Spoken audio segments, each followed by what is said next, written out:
Hi, welcome to the classroom. I'm Jim Shell. On each classroom, we'll be discussing a subject that makes us a better structure fisherman. Our goal as a structure fisherman is to go out on the water and look for and locate the school of big game fish, whether it be bass, walleye, northern muskie. There are many things involved in becoming a successful structure fisherman. Some of the topics on future classrooms will be controls, tools, structure breaks and break lines, weather conditions, water conditions, presentation of lures, lake types, mapping a structure, how to interpret a fishing map, and many more.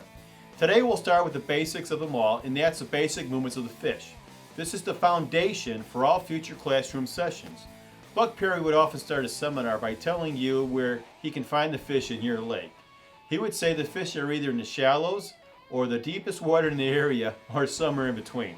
Now, it may sound like a funny statement, but if you think about it, it is quite true. We mentioned shallow water and deep water, so let's define that. Shallow water is anything that extends from the shoreline or 0 feet down to a depth of 8 to 10 feet, and deep water is anything greater than 8 to 10 feet. A distinction must be made between shallow water and deep water for a couple of reasons. If the school of fish should migrate towards the shallows at that depth, it becomes a scatter point. Also, our presentation of lures is much different in shallow water versus deep water. More will be said about that in future classrooms. Now we're going to make a very important statement. That is, the home of the fish is deep water.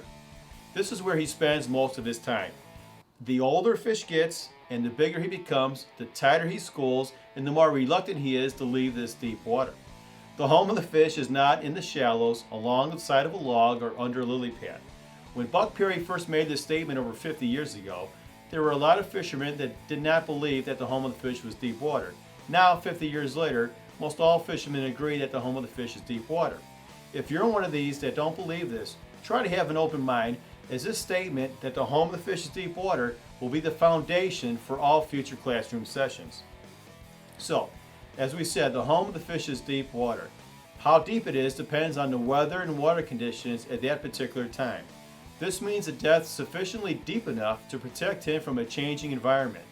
If there is a depth of water more than 20 feet in the area being fished, this deep water sanctuary will always be below 20 feet. Under normal or average weather and water conditions, this deep water sanctuary would be about 30 to 35 feet or deeper.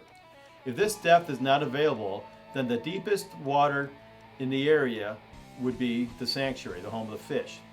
Now here's a picture of a lake that has 3 deep holes. The home of the fish is in the deepest water in the area that you're being fished, not necessarily the deepest water in the lake. If you're fishing the area of the 35-foot hole, that would be the home of the fish.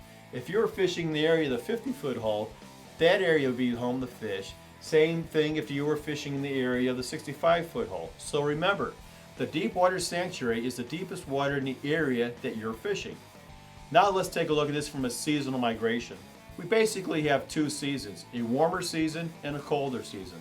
Let's start out with the colder season, which is late fall, winter, and early spring. We have some rough changing weather and water conditions.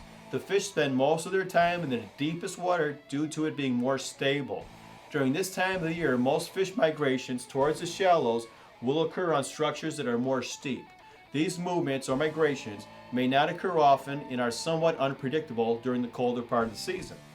Now, during the bulk of the fishing season, which is late spring, summer, and early fall, the movements and migrations will occur on more gradual sloping structures. These movements or migrations will last longer and be more predictable than the colder part of the season. For more information on this classroom subject, as well as any others, check out structurefishing.com/education.